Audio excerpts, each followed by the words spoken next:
Tapos pa. Sige na.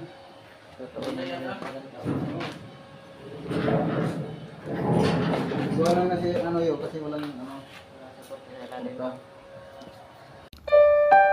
Sabi ng karamihan, pag wala ka daw pera, wala kang kaibigan. Pero ang hindi nila alam na ang totoo niyan, pag wala kang pera, wala kang pambili.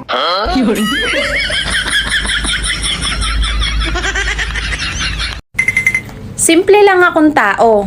Wala akong magarbong damit, wala akong make-up, wala akong arte sa katawan, at higit sa lahat, wala akong pera.